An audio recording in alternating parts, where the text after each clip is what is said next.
I stepped off the bus, letting the familiar scent of damp asphalt and blooming flowers hit me like a memory I hadn't touched in years. Home, I muttered, though it felt strange to say it aloud. Everything looked the same and completely different at once. I could almost hear my mom's laughter echoing in the streets, but all I found was quiet. "Jake?" a soft voice called. My heart skipped. "Emily." She was standing by the corner, hand clutched around a small purse, her eyes scanning the crowd until they found me. "You're here," she said, and there was warmth in her voice, but also hesitation. "I am," I said, smiling despite the knot in my chest. "It's been too long." She stepped closer, hugging me lightly. 5 years. "You've changed." "You think I have?" I asked, holding her at arm's length, trying to read her face.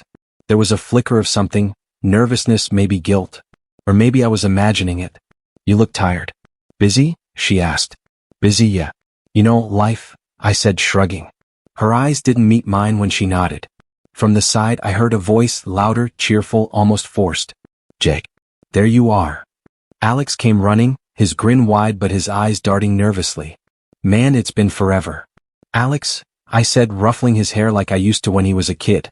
"You haven't changed at all." He laughed. "I take that as a compliment. Come on, I've got a ton of things to show you. Wait till you see how the city, well, you'll see." I glanced back at Emily. She offered a small, tight smile, then turned away, checking her phone. My stomach twisted. Something about that moment made me uneasy, but I pushed it aside. Maybe it was just nerves. "So, how's work?" I asked Alex as we walked. "Oh, same old. Dad's been keeping me busy with some new projects. You know him." His voice was light, but his eyes kept flicking to mine. "And you?" Life in the city must have been wild. It had its moments. But I missed this. "I missed home," I said. Alex nodded, but I caught a shadow cross his face. I ignored it, focusing on the small comfort of walking familiar streets again. Emily suddenly appeared at the corner, waiting. "Dinner at 6? Mom wants to see you," she said softly. "Sure," I said. "I'll be there." "Good. Don't be late," she said, and for a moment, her tone was stricter than I remembered. I noticed the way she twisted her hands, the way her smile didn't quite reach her eyes. Something was off. At the restaurant, my parents were already seated. "Jake," my mom exclaimed, standing to hug me tightly. "You're finally home." "Hi, Mom," I said, returning the hug. Dad's handshake was firm. "Jake, good to see you," he said, eyes scanning me like he was measuring how much I'd changed. Dinner began with small talk. Alex jabbered about school and projects. Mom chimed in with stories about the neighborhood. Dad nodded along, serious as ever. Emily sat quietly, picking at her food, eyes occasionally flicking toward me. "So, 5 years. How's life treating you?" Dad asked, finally looking directly at me. "It's been a journey," I said. "You look different," Emily said, voice barely above a whisper. "Different good or different bad?" I teased gently. She smiled faintly. "Different. Maybe complicated." I wanted to press to ask her what that meant, but I stopped myself. Something about this evening whispered caution. Nothing was as it used to be. The city felt distant. The streets felt strange. And Emily, my Emily, was hiding something. I swallowed the unease, pushing it into the back of my mind. Time heals, I told myself. Time always heals. But deep down I wasn't so sure. I woke to the sound of my phone buzzing on the nightstand. One missed call from Emily. Strange. It was late, past midnight. I rubbed my eyes, trying to shake off the unease. "Emily?" I whispered when she picked up. "Hey, couldn't sleep," she said, voice tight, too careful. "I noticed," I said. "Everything okay?" "I'm fine. Just thinking," she replied, then quickly ended the call. My chest tightened. Thinking? At this hour? Something felt off. The next morning, over coffee, I tried to act casual. "You slept well?" I asked. She hesitated, glancing at her phone, then at me. "Yeah, fine," she said. "You?" "Me? I guess. Just tired from the trip." I paused. "You seem distracted lately." Emily looked away. "I've been busy. Work stuff." "You're always busy at night?" I asked. "Not always," she said, smiling faintly, but it didn't reach her eyes. Later I found Alex in the living room, flipping through channels. "You notice anything strange about Emily?" I asked casually. Alex shrugged. "Strange how?" "Well, distant. Secretive. Calling at weird hours," I said. He smirked. "Maybe she's just mysterious. You know her better than anyone. You've been away, remember? Yeah, but, I trailed off. Something in his tone felt like a warning. I couldn't put my finger on it. That evening, I heard hushed voices from the kitchen. I paused, straining to listen. Are you sure he's back? A man's voice said. Yes. He doesn't know yet. Keep it that way, Emily replied. I froze. The sound of her voice, so calm, so controlled, sent a chill through me. I stepped back, pretending I hadn't heard. Who is she talking to? I asked Alex later, trying to sound nonchalant. Alex's smile was too easy. Maybe a friend? You seem jumpy. I tried to laugh it off, but my stomach twisted. My mind raced through memories of Emily, her laughter, how she used to throw her head back when she was genuinely happy, the plans we made together. Were those memories lies? Emily, can we talk? I asked softly when we were alone. About what? She replied, brushing past me in the hallway. You. Me. Everything, I said. I feel like something's changed. Something you're not telling me. She froze for a moment, then shook her head. Jake, it's nothing. I just have things on my mind. Don't worry. Don't worry? I echoed, my voice sharper than I intended. Emily, I just got home. I want honesty. Can you do that for me? Her eyes flicked away. I can't. Not everything. Not yet. I wanted to reach out to grab her hand, but I didn't. Instead, I stepped back, feeling a mix of anger and fear I hadn't felt in years. Later, Alex leaned against the doorway watching me. You're tensing up, he said casually. I'm not, I replied, though I was. It's just weird, all these little things. She's hiding something. Alex chuckled softly. Or maybe you're imagining it. You've been gone a long time. People change. Situations change. Maybe you need to catch up before jumping to conclusions. I don't know, I muttered. Something's off. I can feel it. Alex shrugged, the smile never leaving his face. Just don't go poking around too much. Some things, you're not ready to see. I stayed quiet after that, but my mind didn't. Every word Emily said, every glance Alex gave me, every shadow in the corner felt like a puzzle I had to solve. My heart ached with longing for the warmth of the past, yet a cold knot of suspicion twisted tighter. That night as I lay in bed, I realized something. Returning home wasn't enough to bring back the life I remembered. Something had shifted. And I wasn't sure if I wanted the truth, or if I could handle it. I wasn't supposed to find it. I thought I'd be careful, just a quick glance. But when I opened the drawer in our bedroom, I saw the stack of letters and messages I shouldn't have. My heart slammed in my chest. Emily, I whispered, holding one trembling letter. She appeared behind me, expression calm, too calm. Jake, what are you doing? I found these, I said, waving the letters. All of this. Why? Emily's eyes flickered, then she looked down. Jake, it's complicated. Complicated? I laughed bitterly, voice cracking. Complicated? You've been lying to me. Cheating on me. 5 years. And you call it complicated? I wasn't happy, she said softly, almost pleading. You were gone. I felt alone. I didn't know how to reach you. Alone? I shouted. Alone? I trusted you, Emily. I came home for us. You weren't here, she yelled, her voice rising. I waited, I tried to hold it together, but I couldn't do it anymore. I wanted to hit something, to scream, but all I could do was shake. Who is it? She hesitated. It doesn't matter. It shouldn't matter. It was a mistake. A mistake. I spat, clutching the letters tighter. You call betraying me, our life together, a mistake? Alex appeared at the doorway, leaning casually, arms crossed, a smirk playing on his lips. Wow. Didn't expect to see that, he said. Alex. I snapped. Don't act like this is funny. I'm not laughing, he said, shrugging. Just, seems like you finally found out. Took you long enough. I turned back to Emily. And you? How could you? All those nights, all those lies. Did any of it mean anything? She flinched. It did, in some ways. But I was weak, Jake. I'm sorry. I wanted to tell you. I tried. But every time I looked at you, I couldn't. Couldn't? I shook my head in disbelief. You knew I'd come back. You knew. And you let this happen?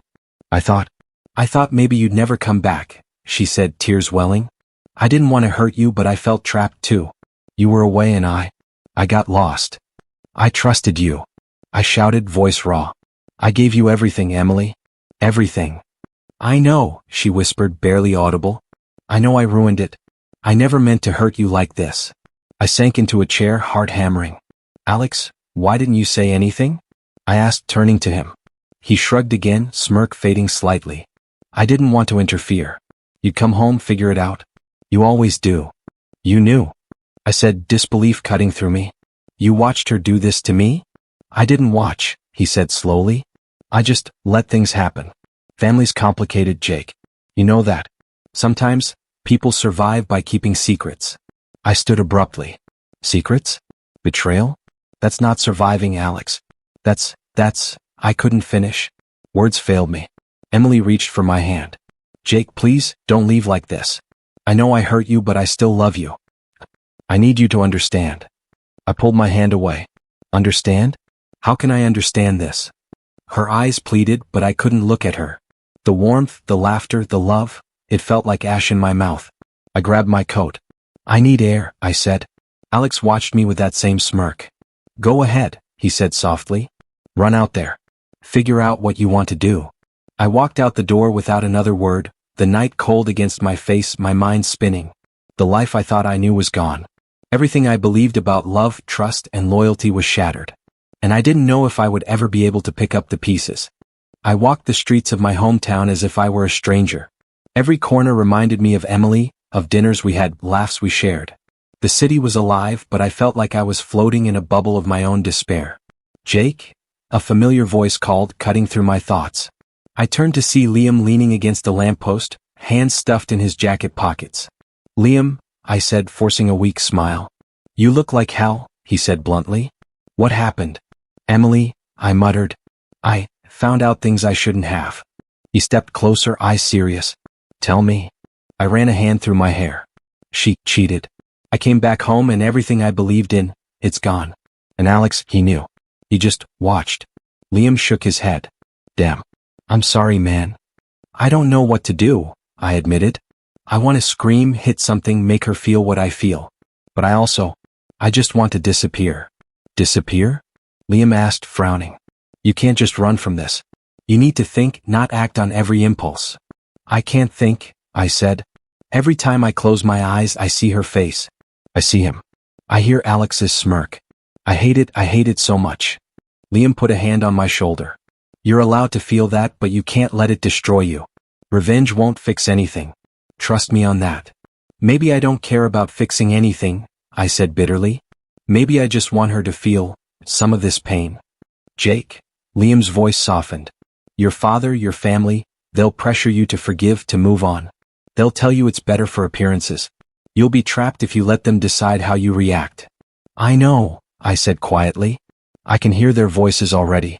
Emily's parents, my parents, all saying the same thing. Be reasonable. Be calm. Don't make a scene. But I'm not calm. I'm not reasonable. I'm broken. You're not broken, Liam said firmly. You're hurt. That's different. Hurt can be fixed if you handle it right. Don't let anger make the decisions for you. I laughed, a hollow sound. Handle it right? I don't even know what that means anymore. I feel like my life is a puzzle I can't solve. Every memory with her feels like a lie, but I can't stop remembering. Every smile, every touch, it's poison now. You need a plan, Liam said.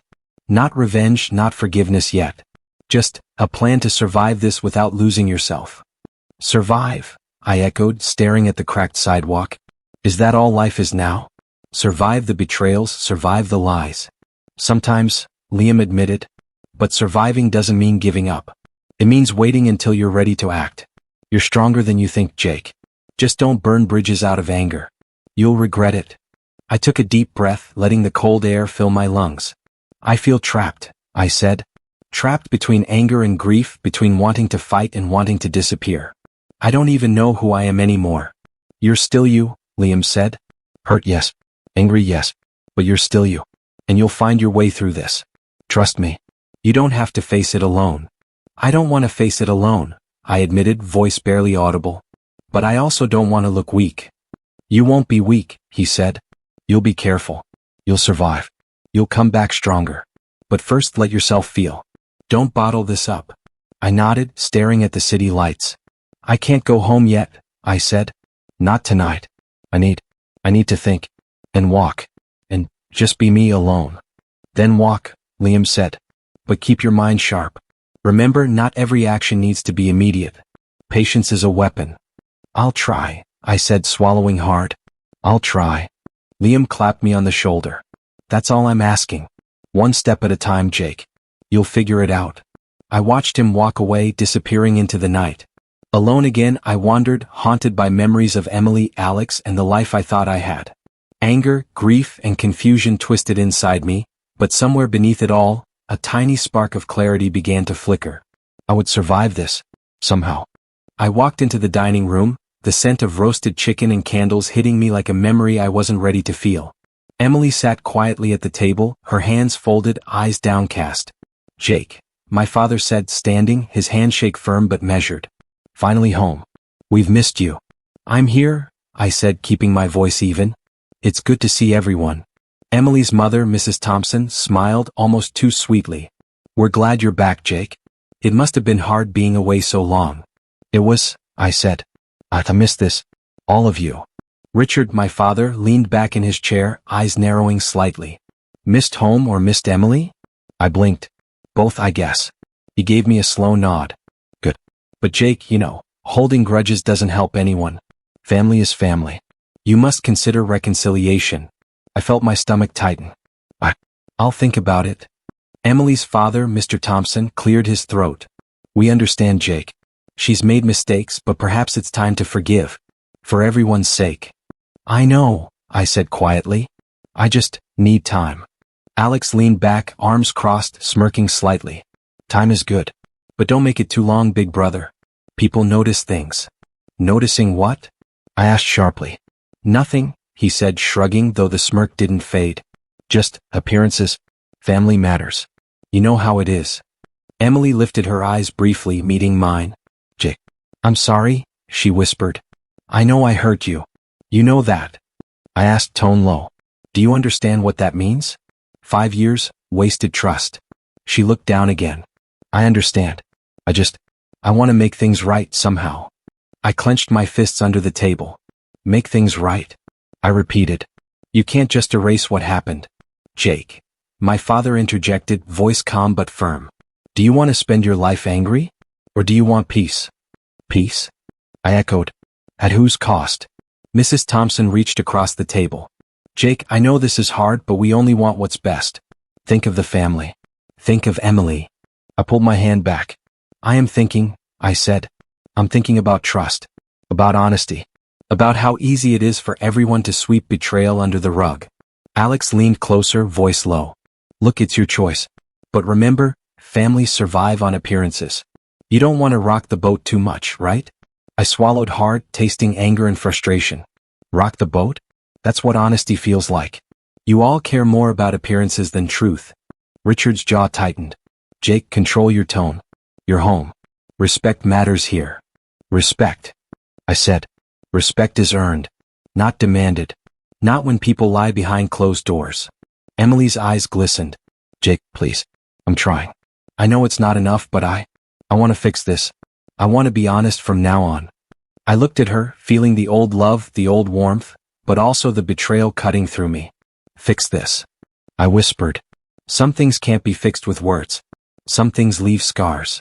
Alex leaned back again, smirk fading, voice quieter. You'll figure it out, big brother. Just don't make enemies where you don't need them.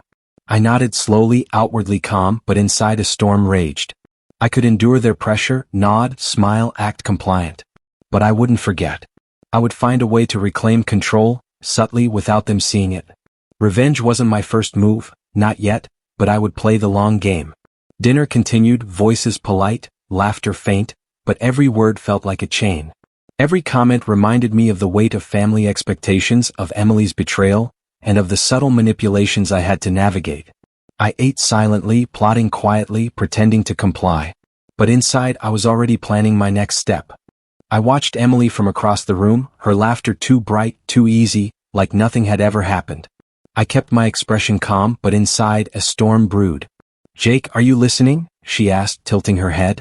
I'm listening, I said softly, eyes fixed on my drink. You seem different, she said. Distant. Is something wrong? Nothing, I replied, forcing a smile. Just tired. Emily frowned but didn't press. That was good. I needed her to underestimate me. Later I met Alex in the garage. I've been thinking, I said casually. About? Nathan. Alex froze slightly. Nathan. The one you know about. The one you helped keep secret. I said, tone light but sharp. What exactly is going on there? He shrugged, smirking. Just business. You know, Emily, people get close, people drift apart. Nothing malicious. Nothing malicious? I repeated. He's involved with her, Alex. You helped her hide it. That's complicity. Complicity? Alex laughed softly. You're overreacting. She's your wife.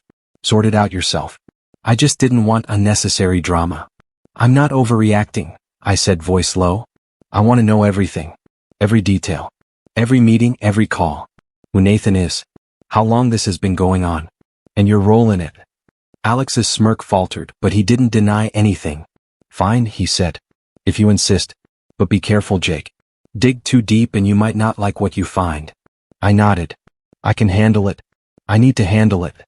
That night, I sat alone in my room, scanning through messages I had secretly collected, cross-referencing dates, times, locations. Every text from Nathan to Emily, every vague note, every suspicious call, it all painted a clearer picture. She thinks I'm naive, I muttered to myself. She thinks I'll forgive everything just because I'm in love. But love isn't blind anymore. Emily knocked softly on my door. Jake, can we talk? Not now, I said. I'm busy. You've been distant since you got back, she pressed. I can see it. Don't pretend you're fine. I'm fine, I said, voice calm. I'm just thinking about a lot of things. You're thinking about Nathan, aren't you? She asked quietly, eyes narrowing. I'm thinking about us, I replied, carefully measured. About trust. About honesty. About how to move forward. She looked away, biting her lip. Jake, I want to fix this. I want to make things right. Do you? I asked softly. Or do you just want me to stay quiet while everything goes on behind my back? I don't know, she admitted. I'm scared. You should be, I whispered. Not because I'll lash out, but because I've changed. I'm not the same man who left. I see everything now. I understand the rules you've all been playing by. And I'm preparing my moves. Emily didn't reply, just stared at me. Her silence was telling. Later I found myself reflecting. I left. I thought absence was strength, patience was power. But I was passive, naive, blind. I let them dictate my life, let them manipulate me. I trusted too easily. I forgave too fast. And look where it got me. I closed my eyes. No more. I will play their game but on my terms. Every conversation, every smile, every nod, they'll see me as compliant. But I'm calculating. I'm preparing. Karma doesn't need to be loud. Sometimes it's quiet, patient, deadly. I glanced at the shadows on the wall, imagining Nathan's smug face when he realizes he's been exposed, imagining Emily's regret when she sees that trust is no longer mine to give freely. I smiled faintly, a dark, controlled smile. I was no longer just a victim. Not anymore. I had become something else. I watched Nathan's face light up as he walked into the office party, oblivious to the subtle trap I had set.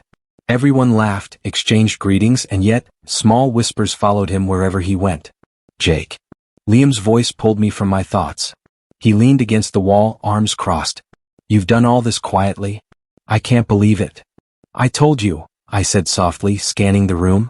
Patience. Silence is louder than yelling. He frowned. Are you sure you want to go this far? Once Emily notices and the family, it could blow back on you. I'm aware, I said, voice steady.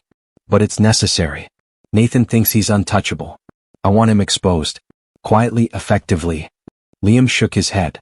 Just, don't lose yourself in this, Jake. Revenge can consume you faster than anyone else. I haven't lost myself, I said, forcing a small smile. I'm just, finally aware. For once, I'm in control. I spotted Emily across the room, her hands gripping a wine glass. Her eyes met mine, wide and anxious. She opened her mouth to speak but stopped. I raised an eyebrow slightly, letting her see my calm. The silence was enough to unsettle her. Jake, Liam murmured, look at her. She's scared. You've shifted the balance. Good, I replied. She needs to feel the fear she caused. Not me shouting, not me screaming, just me existing, aware, unstoppable. Nathan moved closer to a group of colleagues, laughing loudly. I watched as a few subtle nods and glances passed among them, messages I had planted earlier, warnings disguised as casual conversation. Within minutes, the whispers became murmurs. His smile faltered. Notice him? Liam asked quietly. I do, I said. He senses something's wrong. But he doesn't know what. That's the beauty of it. Emily's gaze never left me. I could see her pulse quicken, her composure cracking. She approached me later, voice low. Jake, what are you doing? I'm making sure the truth surfaces, I said gently. Not loudly, not with confrontation, but with subtlety. He'll fall, Nathan will, and everyone will see who's responsible for what. No mistakes, no rumors, just consequences. You're calm, she said, almost a whisper. How are you so calm? I've accepted the facts, I said. I've learned patience. I've learned observation. You taught me to forgive blindly, but I've learned another way. Quiet control. She swallowed, tears forming. Jake, I didn't realize you could be like this. I'm scared. Good, I said softly. Fear keeps people careful. That includes you. Liam nudged me again. Jake, don't push too far. Your plan works, but Emily and the family, if they panic, if they react badly, you risk losing more than Nathan. I know, I said. That's why I'm careful. Every move is calculated. No emotion. No rash action. I glanced at Nathan again. His laughter was forced now, eyes darting. He approached a colleague, whispering, but the colleague's expression shifted, and he walked away, shaking his head. A subtle ripple of shame and panic spread. My chest tightened, not with anger but with a thrill I hadn't felt in years. Look at him, I said, barely audible. He doesn't understand the storm that's coming. Emily backed away, glancing toward the exit. Jake, please, don't destroy everything. I'm not destroying, I said. I'm restoring balance. What was hidden in shadows now sees light. That's all. I watched Nathan excuse himself, face pale, trying to salvage composure, failing. Emily's hands trembled. Liam placed a hand on my shoulder. Careful, Jake, he murmured. This is only the first blow. Don't let satisfaction blind you. I nodded, inwardly savoring the moment. For the first time since my return, I felt the pulse of control, of strategy, of quiet justice. Yet a part of me shivered. This power came with a cost. I was no longer a victim, but I wondered, silently, if I was losing pieces of myself along the way. I closed the door behind me, letting it click with finality. Emily sat on the sofa, her hands twisting in her lap. Alex leaned against the wall, arms crossed, smirk barely hiding unease. Jake. Emily whispered, voice trembling. Please, we can talk. Yes, we will, I said, stepping closer. All of us. Right now. Alex raised an eyebrow. You don't have to do this here, big brother. Don't? I said, voice low. I think it's the perfect place. Home. Where the lies started. Where the betrayal festered. Emily's eyes widened. Jake. Enough, I snapped. No more excuses, no more silence. Emily. Alex, you both know what I found. You know the truth. Emily's hands trembled. Jake. I'm sorry. I never meant to hurt you this much. Please, forgive me. I was lonely. I made mistakes. Mistakes. I laughed bitterly. Do you hear yourself? Mistakes? You destroyed everything we built and you call it mistakes. I was afraid, she said, tears falling freely now. I was scared you'd never come back, scared of being alone, scared of losing everything. I thought it would be easier if I just hid it. And Alex, I said, turning sharply. You watched. You enabled her. You helped hide it. Why? He shrugged, feigning innocence. I was protecting the family. I was helping her survive. You think you're the only one who suffered. Protecting? I yelled. By lying? By letting her betray me? Jake, calm down, Alex said, voice rising. You don't understand. Families survive by making sacrifices, by bending truths. You think you're perfect. Perfect? I spat. I was gone. I trusted you both blindly. I forgave too fast. I was naive. But that doesn't give either of you the right to deceive me. Emily sobbed, covering her face. Jake, please. I love you. I know it doesn't erase anything, but I can't change what I feel. I'm sorry. I'm so sorry. I see that, I said, tone softer, measured. And part of me still cares. But care doesn't mean ignorance. I've learned to see clearly now. Alex scoffed. So what? You're going to punish us? Tear everything apart? You think you're above the consequences of your own absence. I'm not punishing anyone, I said quietly, meeting both their eyes. I'm reclaiming control. I'm asserting truth. You made your choices. Now I choose mine. Emily whispered, barely audible. Jake, what will you do? I'll do what I must, I said. I won't scream. I won't destroy recklessly. But I will no longer be helpless. I've learned patience. I've learned observation. And I've learned that revenge doesn't have to be loud to be complete. Alex's smirk faded. You've changed, he said. You're different. Yes, I said. Different. Stronger. Not just in anger, not just in grief, but in understanding. I know what's at stake now. I know what I can endure, and I know what I can wield. Emily's shoulders shook. Jake, I'm scared. You should be, I replied softly. Not because I'll lash out, but because I've seen clearly. The rules have changed. You underestimated me. I will not be underestimated again. A heavy silence fell. The air was thick with tension, with grief, with fear. I felt a mixture of anger, pity, and strange empowerment.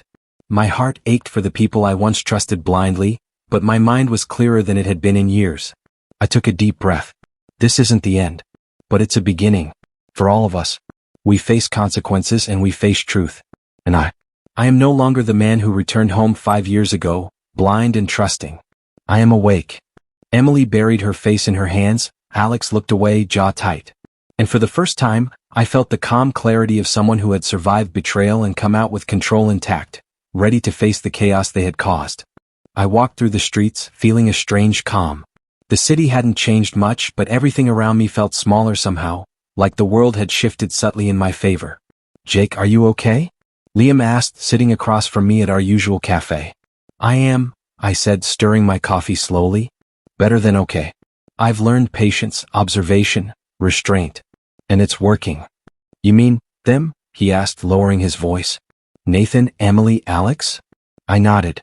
Yes. Karma doesn't need my voice to function. I set the pieces in motion. The rest unfolds naturally. Liam raised an eyebrow. And you're just watching? I am, I said calmly. Nathan's reputation is slipping quietly. Colleagues question him, clients hesitate. No accusations, no public shaming, just consequences. And Emily? Liam asked. She feels the social weight of her actions. People notice her nervousness, her hesitation. Whispers follow her, subtle but cutting. She realizes her mistakes without me saying a word. Liam smiled faintly. You've changed, Jake. You're silent, strategic, but not cruel. I've realized something, I said. Revenge doesn't need to be loud. It doesn't need to be violent or public. Karma is more effective when it's patient, unseen, inevitable. And I control my response. I choose when, how, and if I act. Emily walked past the cafe later, eyes avoiding mine. She gave a small, almost invisible nod. I nodded back once, expression calm, detached. No words. That was enough. She understood that I was aware, that I had moved past the need to confront her directly. Alex called me later, voice low, hesitant. Jake. I didn't realize how badly things would turn out. I thought I was protecting everyone, but... You've seen the consequences, I said quietly. That's all. It's not about punishment. It's about awareness. I allowed space for truth to manifest. I'm sorry, he muttered. I see now. I shouldn't have interfered.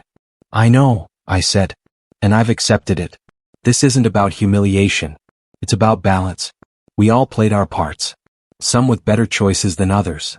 That night I sat on the balcony looking at the city lights. My thoughts drifted to Emily, Nathan, Alex. The tension had diminished, but the lessons remained.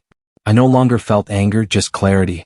Liam's words echoed in my mind. You've become something else, Jake. Stronger, more composed. You can endure without breaking, act without hurting yourself. I whispered softly to the night. I've learned to hold myself accountable first. To measure my actions. To let consequences work quietly. I am no longer a passive victim, no longer blind.